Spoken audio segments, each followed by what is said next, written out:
Beste kijkers, welkom bij deze nieuwe aflevering van het Bonaire Journaal. Mijn naam is Brecht Koedoder. In dit journaal brengen wij u het nieuws in het Nederlands. We beginnen onze uitzending. Renier van Zutphen, Nationale Ombudsman, heeft het volgende rapport uitgebracht. Het maakt uit waar je wieg heeft gestaan.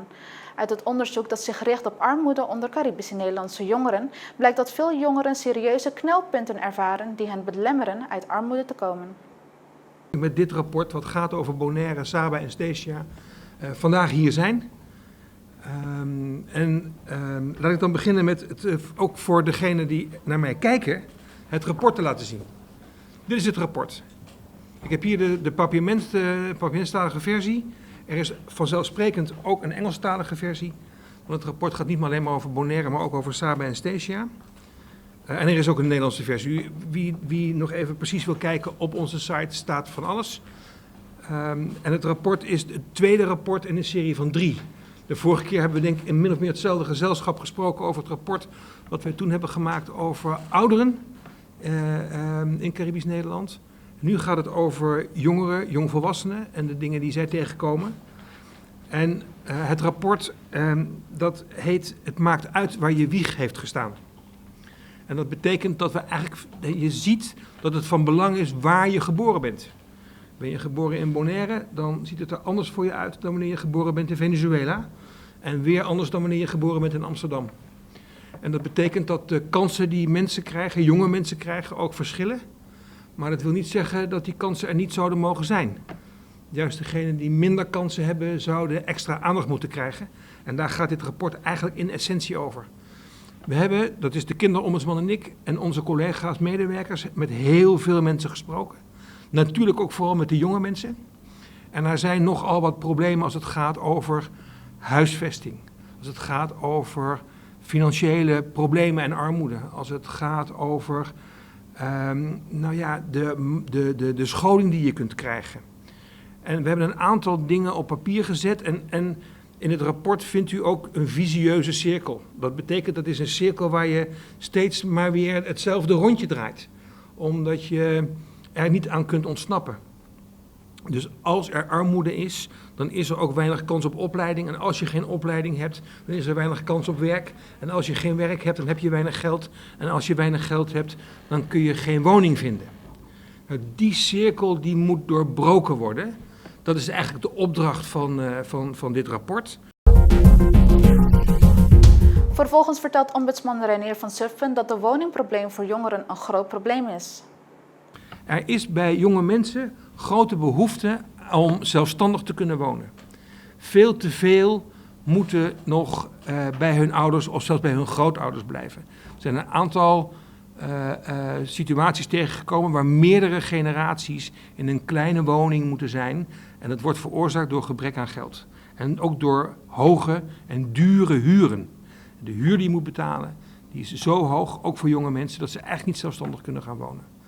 Dus zowel degenen die een opleiding volgen en jongvolwassen zijn, als degenen die werkend jongvolwassen zijn, die hebben allebei ook vanochtend in een groot gesprek met 20 jonge mensen laten weten dat de kosten van de woningen zijn veel te hoog en kunnen ze eigenlijk niet betalen. Dus wij vinden, een van de dingen die in dit rapport ook wordt beschreven, is dat we naar eenvoudige, maar betaalbare woningen, huisvesting moeten komen. Misschien moeten we wel iets als een campus organiseren of een studentenwoning, maar dan toegesneden op de wensen van de jonge mensen hier. Er is ook sprake van te weinig opvang. Dat wil zeggen dat veel mensen en vooral jonge mensen, die hebben ruimte nodig om te kunnen leven, mensen te kunnen ontmoeten, hun kinderen, vaak jonge kinderen ook te kunnen opvoeden. En daar is veel te weinig ruimte voor. We zien ook veel, vooral jonge vrouwen met kinderen, die niet naar school of naar werk kunnen omdat ze voor hun kind moeten zorgen. Dat belemmert vervolgens weer. We hadden ook vanmorgen gesprekken met jonge vrouwen die ons vertelden hoe ingewikkeld het is om, als je in de onderstand zit en je hebt geen opleiding, maar je hebt wel een kind en je wil eigenlijk naar school, dat kan niet, want dan ben je je onderstand kwijt en dan kun je niet meer voor je kind zorgen. Dus op die manier wordt ook de opleiding geblokkeerd door de systemen die we met z'n allen hebben bedacht. En een van de dingen die wij schrijven in dit rapport is, daar zou toch echt een einde aan moeten worden gemaakt. Dus die mogelijkheden voor opvang zijn heel erg belangrijk om jonge mensen zich te kunnen laten ontplooien.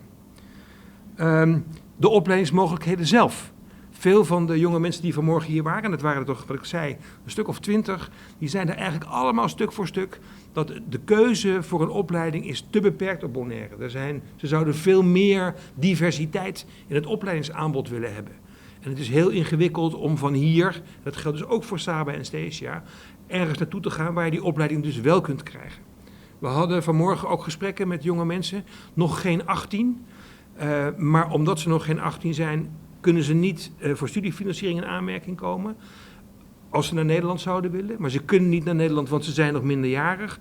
En dan moeten ze een opleiding volgen die ze eigenlijk liever niet zouden volgen. En het is niet één, dat zijn er heel veel. Dus we zien dat een aantal jonge mensen graag een opleiding willen volgen, maar dat niet kunnen en dan min of meer gedwongen worden iets te gaan doen waar ze eigenlijk geen vertrouwen in hebben en ook niet zo heel veel fiducie in zien.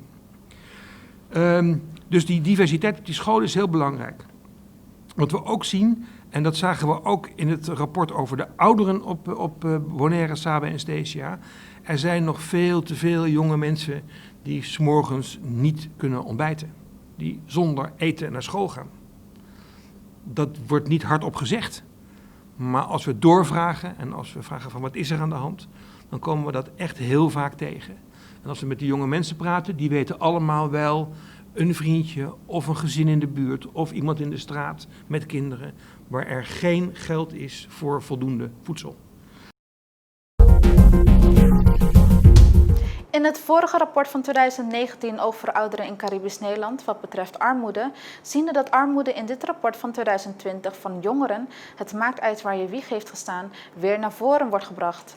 Vertelt Nationale Ombudsman Renier van Zupfen wat er met het rapport van 2019 is gebeurd. Als ik niks zou doen na een rapport, gebeurt er ook heel weinig. Dus ik moet erop voorbereid zijn, ook met dit rapport, om ervoor te zorgen dat het steeds onder de aandacht blijft. En ik denk dat we met het vorige rapport wel wat bereikt hebben, maar nog niet genoeg. Ik hoor nog steeds verhalen over oude mensen die onvoldoende voedsel hebben. Ik hoor nog steeds dat er sprake is van toch wel te weinig ouderenzorg en dagopvang. Er is verbetering, er is uitbreiding. Ik zie dat in de zorg er meer ruimte komt. Als ik kijk ook naar een aantal ontwikkelingen op Bonaire, Saba en Stesia, dan denk ik dat er wel heel voorzichtig stappen de goede kant op worden gezet. Dat horen we ook van de mensen. Maar ik ben nog niet tevreden.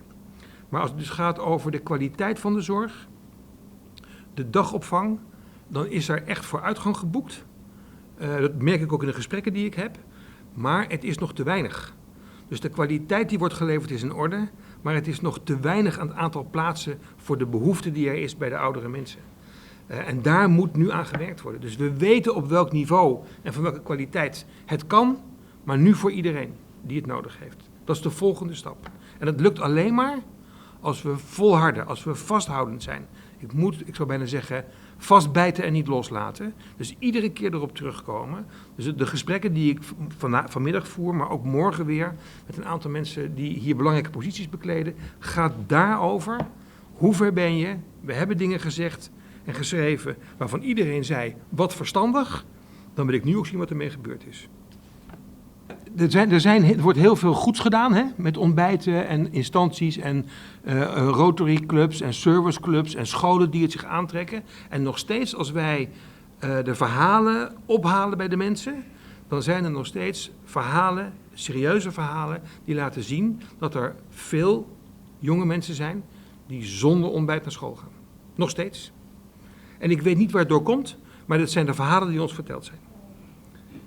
En vanmorgen weer. Iedereen zei wel, ik weet wel ergens iemand in de straat of de buren. En iedereen is ook wel te trots om het te durven zeggen. We hebben het gehad over de voedselbank. Wie durfde naar de voedselbank? Toen ik daar was, een tijd geleden, toen werd me ook gezegd, ja, eigenlijk moeten we ons werk 's avonds doen. Want mensen schamen zich ervoor. Dus er is ook nog heel veel schaamte om toe te geven dat je de voedselbank nodig hebt. Of dat je je kind geen ontbijt kunt geven. Dat is natuurlijk ook heel erg als je vader of moeder bent en je moet dan toegeven dat je niet in staat bent om voor je kinderen te zorgen. Dat is rampzalig. En het wordt aan de ene kant soms ontkend, hè, van er is geen probleem, Maar als je doorvraagt en praat en de wijk ingaat, daar hoor je de echte verhalen. Dit is ook geen rapport met, wat ik zei, statistieken of cijfers of aantallen. Overigens hebben we naar gevraagd, van hoe staat het ermee? Daar zijn ook geen echte betrouwbare cijfers over. Vind ik ook niet interessant, want ik weet gewoon door overal met iedereen te praten dat het er is. Bonaire Dag, Dia de Bonaire genoemd, wordt de vlag op 6 september voor de zoveelste keer ondersteboven vertoond. Dit met opzet gepleegd en weinig aandacht aan besteed wordt, vindt Robbie Beukenboom dat Nina den Heijer, gedeputeerde van Sociale Zaken, Educatie, Jongeren, Cultuur en Gezondheid, illustreert dat zij anderen koestert dan haar eigen bevolking. Nou ja, we hebben het gezien bij het bestuurskantoor, dus het paleis van de regering van Bonaire. Een hele grote vlag. En de zee zit waar de hemel moet zitten en de hemel zit waar de zee moet zitten. En de sterren van de 6 traditionele dorpen van Bonaire, die zweven maar op een hele grote vlag. Nou, het is schandalig, denk ik. Bonaire Dag is een dag waar iedereen die hier woont, leeft of geboren is of niet, zich toch aan een bepaalde nationalisme, een vaderlandsliefde moet binden. En dat is een vlag. Een vlag is toch wel een respectvol iets. In menige landen is het vernietigen van een vlag een strafbaar feit. Dus we vinden het heel vreemd en we kunnen het gewoon niet begrijpen hoe zoiets kan gebeuren. Maar het is wel opmerkelijk dat dit de tweede keer is dat gedeputeerde Nina den Heijer, die in Rincon een keer een Bonaire Dag heeft meegemaakt. En daar hebben ze niemand in het zonnetje gezet. Het is normaal dat ieder Bonaire Dag bepaalde burgers die verdienstelijk waren in de Bonaireaanse gemeenschap in het zonnetje worden gezet door de overheid. Dat heeft zij toen niet gedaan. En nu doet ze het ook weer met een vlag op zijn kop. Dus het illustreert het feit dat Nina den Heijer als gedeputeerde van cultuur Bonaire echt niet lief is. Dat ze daar maar zit en anderen koestert dan haar eigen bevolking. En dat vinden we heel erg. Het symboliseert ook, de vlag op zijn kop is gewoon de Bonaire op zijn kop, omdat de regering geen eenheid heeft. Daar zit zo'n Den Heijer, wordt Den Heijer in de hemel geschreven en worden kroon en sinaasappel afgemaakt. Je hebt de eilandsraad, waar eilandsraadlid Esther Benabela een handuitreiking doet aan oppositieleider Abraham om nou eens naar de vergaderingen te komen. Begin eens serieus te werken. Laten we samen proberen een betere Bonaire te bouwen onder moeilijke omstandigheden. En er gebeurt gewoon niks. Niemand zegt tegen Benabela van goed, laten we nou zitten, uitpraten. Er wordt gewoon tegen een gezeghebber geschopt. Er wordt maar ruzie gezocht met een gezeghebber die trouwens net een verlenging heeft gehad. Wat voor zin heeft het?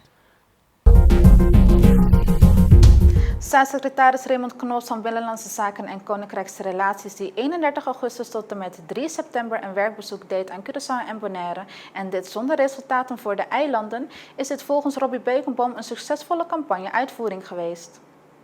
Nou, het is leuk dat gezagdragers over het Koninkrijk reizen en hun gezicht laat zien en zo. Dat geeft natuurlijk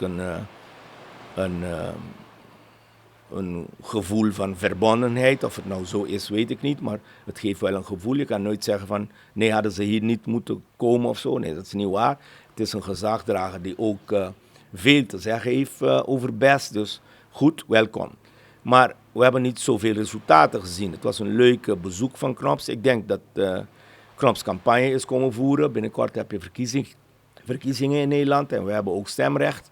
Dus dat was waarschijnlijk het doel van staatssecretaris Knops bezoek.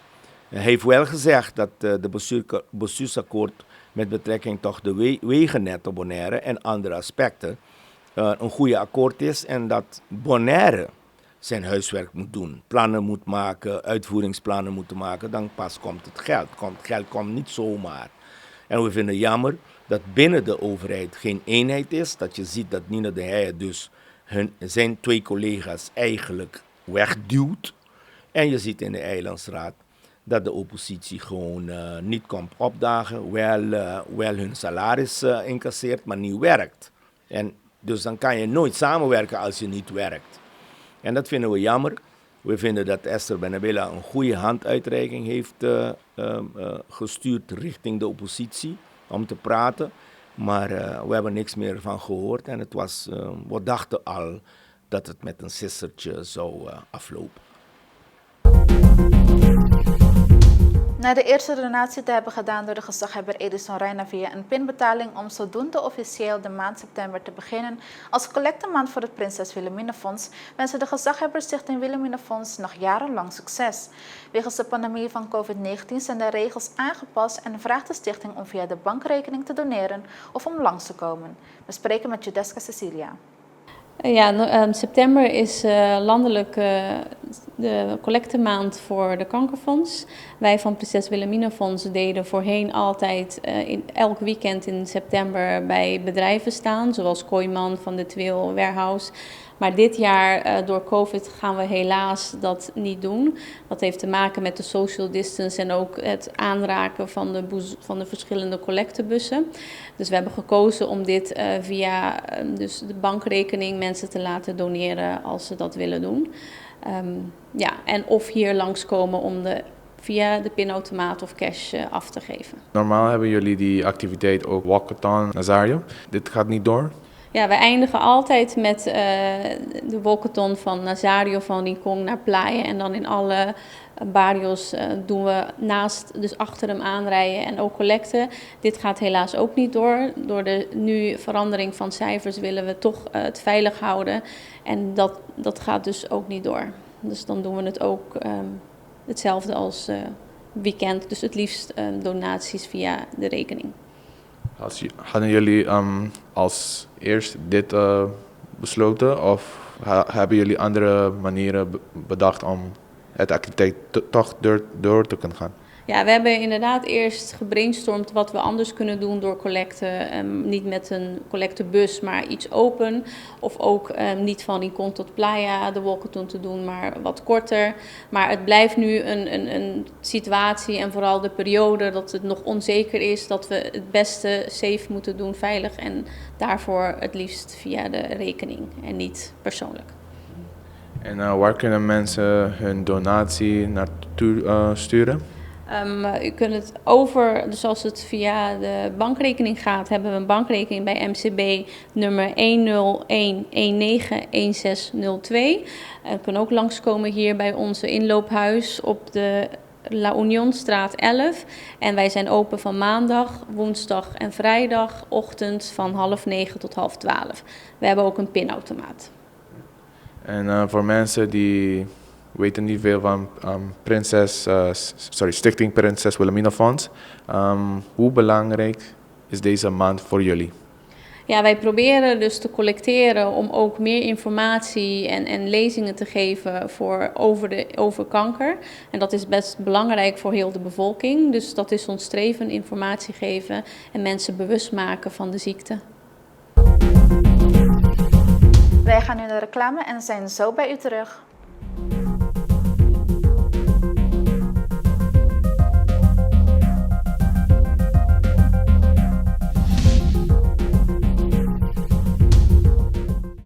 Sintoniza Nos TV agora onde Kubota. Download nos app, seja por the App Store of Play Store e desfrutar de nos programação e transmissão vivo completamente grátis.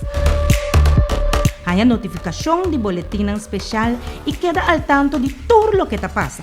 Para o escuta de nós, conta conosco. É canal netamente boneriano. Nos TV.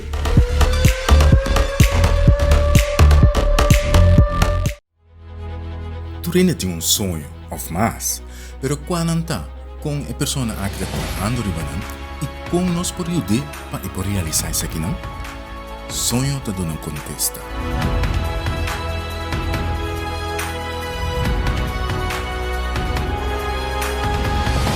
Sonho, já são 6 horas da tarde e repetição já viene depois de wega de número.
Welkom terug bij het Bonaire Journaal. Conrad Anzak, een Venezolaanse archeoloog, deed in 2 weken onderzoek in Klein Bonaire.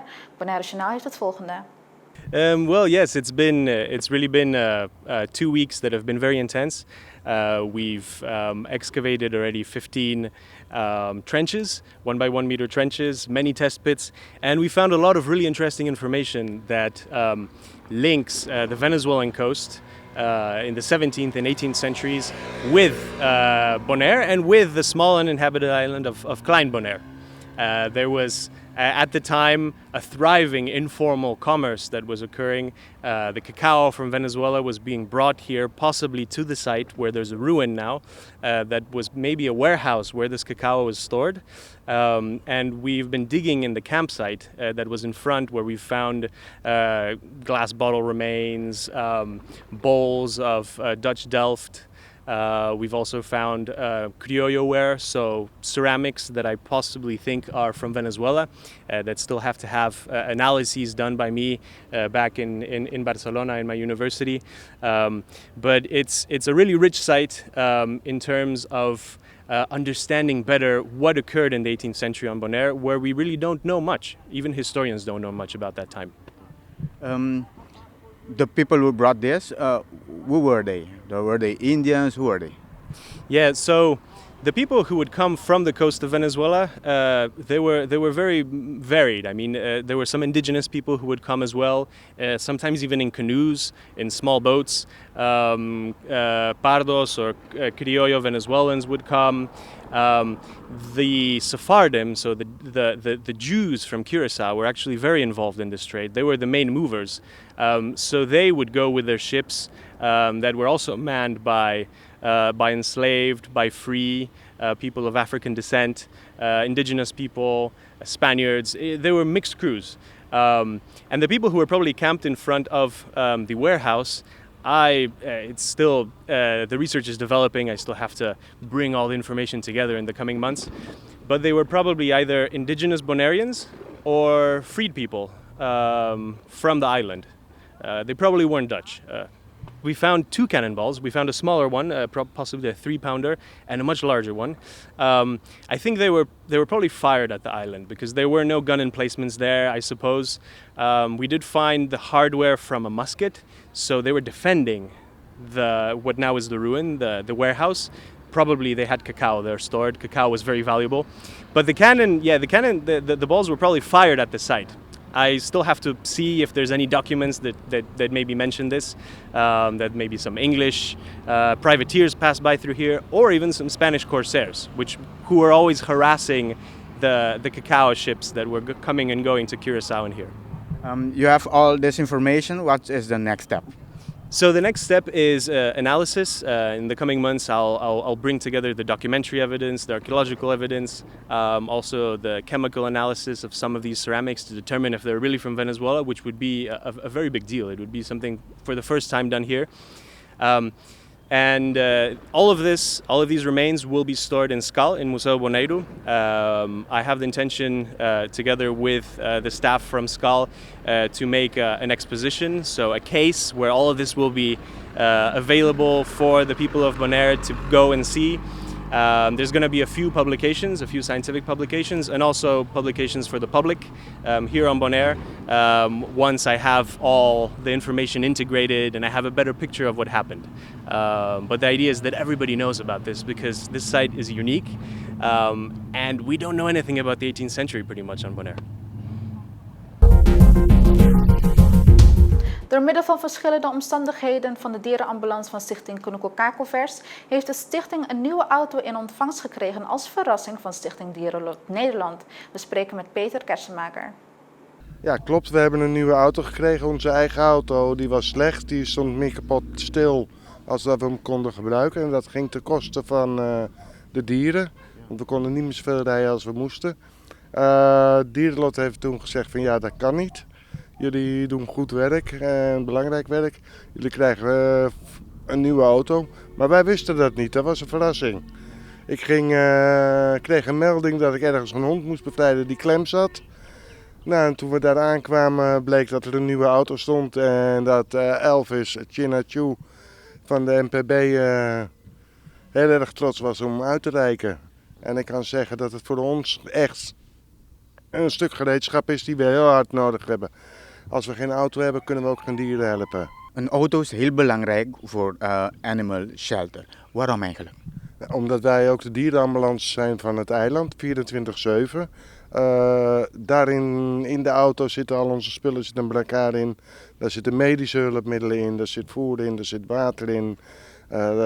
Alles wat de gewone ambulance voor de mensen hebben wij er ook in zitten. Als je naar een dier gaat, je moet hem mee kunnen nemen als hij ziek is of gewond is. Nou ja, dat ging niet meer, want de oude ambulance was op. We stonden meer stil. Dan kan je ook je werk niet doen. En dan stel je mensen teleur omdat je niet kan komen omdat de auto kapot is. Ja, dat willen we niet. Jullie krijgen een nieuwe auto van Dierenlot Foundation. Maar hoe gaat het met de lokale overheid? Krijgen jullie steun van de lokale overheid? Echt steun niet. Er is wel steeds meer begrip. En dat heeft Elvis ook gezegd. Hij gaat zijn hard maken dat, voor de stichting Animal Rescue. Zodat we wat meer kunnen doen. Meer kunnen helpen. En ook hij gaat het opnemen in de brainstorm sessies van 2030. En hij heeft beloofd om ons uit te nodigen voor gesprekken. En dat gaan we ook doen. En ja, als hij zegt wat hij doet, dan zijn we een heel eind. En dan krijgen we ook wel steun van de overheid. Maar tot nu toe hebben we nog nooit steun gehad van de overheid. Ivo. Ja, Kaya Grandi 77 tegenover Peanuts. Ja, hij zit naast de Chinees. De kat leeft en is gezond, maar zonder moeder en ondervoed. Honden hebben jullie hier bij Kunuku Kakkelvers? Nu ongeveer 95, maar als we het goed willen doen, dat iedereen de ruimte heeft, zouden we er maar 70 kunnen hebben. Maar je laat geen dieren op straat lopen als ze ziek zijn. Of gewond zijn of aangereden. Dus dan of we bouwen noodkennels bij of we leggen ze binnen neer. Of we gaan wat meer los laten lopen in de kennels. Want nee zeggen voor gewonde en zieke dieren doen we niet. En natuurlijk werken jullie met veel vrijwilligers. Hoe doen jullie dat? Eigenlijk melden de vrijwilligers zichzelf aan. We zetten geen advertenties. Mensen horen van ons, lezen van ons. En vragen of bellen of komen langs. Maar we werken ook met Bonaire Break. Dat is een studentenprogramma. Die jongeren komen hier 6 weken op het eiland. Moeten vrijwilligerswerk doen. En zo van de 12 die er iedere keer zijn, hebben we er ongeveer 8 die hier iedere dag komen helpen. En dat is goed. Dat is goed voor de socialisering van de dieren. Maar ook om te begrijpen wat er gebeurt. Want ze maken natuurlijk wel reclame, ze praten erover. En zo krijgen we wel bekendheid. Wat zouden jullie nog nodig hebben om door te gaan? We gaan altijd door, of het nou kan of niet. We laten de dieren niet in de steek. Maar ja, financiën, we krijgen geen overheidssteun, dus ook geen overheidsgeld. Alles wat we hier hebben en betalen we zelf met de hulp van donaties. Dus geld is altijd handig. Maar voer en aandacht voor de beesten, dat zou geweldig zijn. Je mag hier altijd langskomen om te knuffelen. Je mag een hondje meenemen om lekker te gaan wandelen of te gaan zwemmen. Dat mag altijd. En dat is belangrijk voor de dieren, hè? Want ze zijn eigenlijk het vertrouwen in de mensen verloren. En op die manier krijgen ze de vertrouwen weer terug. Dus altijd welkom. Onze openingstijden zijn altijd van 9 tot 1. Maar kan je niet in die tijd geven, even een belletje en dan spreken we wat af. Natuurlijk is de auto voor de Animal Rescue. Kunt u ons een paar verhalen vertellen waarmee jullie honden hebben gerescued? Jawel, we hebben 12 dagen geleden hebben we een hond binnengekregen, die hebben we Baldi genoemd. Die was door onwetendheid en niet moedwillig van de mensen in een hele slechte toestand. En die is hier nu 10 dagen en die zien we langzaam opknappen. Hadden we een paar dagen later geweest, had hij dood geweest. Maar niet omdat de mensen dat willen, maar niet wisten wat ze ermee moesten. De mensen hier die gebruiken vaak aloe vera en lokale middelen. En dat begrijp ik, maar dat is niet. Soms is dat goed, hè? Voor een wond, prima. Maar soms gaat het ook de hele verkeerde kant op. Als je wil kunnen we bij Baldi kijken. Hij zit een klein stukje verderop. Daar hadden we geen plaats voor. Maar we hebben onze technische mensen, 2 klusjesmannen die hier iedere dag lopen. Die hebben met een uur een hok voor hem in elkaar gezet om hem toch op te kunnen vangen. Hoewel Bonaire in juli al de grens weer opende, zijn er nog steeds koppels die gescheiden leven door de coronacrisis. Zoals Todd Superfoods en Michelle McNaught, die dit jaar eigenlijk zouden trouwen. Caribisch Netwerk heeft het volgende. Everybody's making a joke and say I can swim between the islands because they're so near. But you can swim to St. Martin's Head. And I'll meet you. I'll fly there and you can swim there and meet me.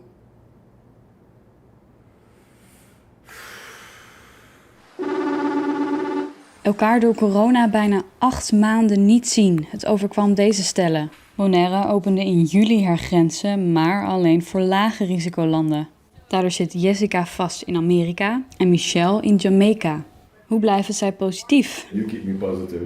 Because if it was up to me, I wouldn't be positive at all, man. Tired. Yeah, I think it just comes back to some days are worse than others. Hoe gaan ze om met mindere dagen? Lukt dat altijd? Oh, I just hang up. She does. Since she's her laptop, she walks to her laptop and then goes bam. Okay, bye. Toch heeft Mark, in tegenstelling tot Tadzio, wel een moment om naar uit te kijken. In september vliegt hij via Aruba naar Amerika, maar hij moet zich houden aan strenge coronaregels. Zo moet hij bijvoorbeeld op een andere locatie in quarantaine. Yeah, that sucks, really. Yeah, it sucks. Yeah, when you come to the airport, I want to hug you. You can. That's why I sent you that New York Times article about how do you hug during a pandemic. Hebben ze nog tips voor stellen die momenteel in dezelfde situatie zitten? Stay hopeful. Yeah, stay hopeful and communicate. Try to communicate as best as possible. Yeah, as best as possible. I say patience. And patience, yeah, that's a good one. En in de tussentijd? Stay home, wear your mask, wash your hands, so that we can finally see each other again. U kijkt naar het Bonaire Journaal van deze week. Mijn naam is Brecht Koedouder. Ik wens u nog een hele fijne avond en graag tot de volgende keer.